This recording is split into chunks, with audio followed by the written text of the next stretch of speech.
السلام علیکم ناظرین، آپ حضرات کیسے ہیں؟ امید ہے کہ آپ حضرات خیریت سے ہوں گے۔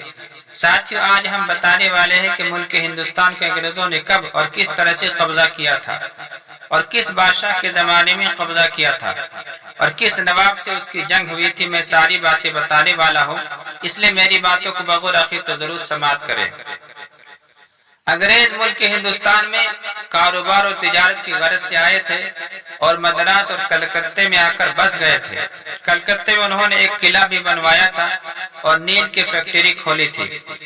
اس زمانے میں بہادر شاہ ظفر ملک ہندوستان کے بادشاہ تھے اور مرشد قلی مرشید آباد کے نواب تھے۔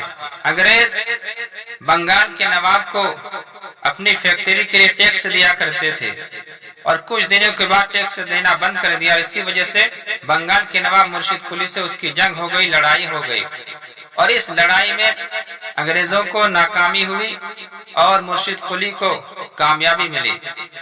پھر انگریز اپنی تیاری میں مصروف رہا اور دونوں شہر یعنی مدراس اور کلکتہ میں جتنے بھی انگریز تھے، دونوں شہر کے انگریز مل کر ایک ساتھ مرشد قلی پر حملہ کیے اور اس میں اس کو کامیابی ملی اور مرشد قلی مارا گیا۔ اس کے بعد ہی سے انگریزوں نے ملک ہندوستان کو بنگال سے قبضہ کرنا شروع کر دیا، دھیرے دھیرے آہستہ آہستہ پورے ہندوستان کو قبضہ کر لیا، یہاں تک کہ دلی کو بھی انہوں نے قبضہ کر لیا اور بہادر شاہ ظفر کو قید کر دیا۔ اور بہادر شاہ ظفر کے سامنے انگریزوں نے ان کے دونوں بیٹوں کو گولی مار کر ہلاک کر دیا۔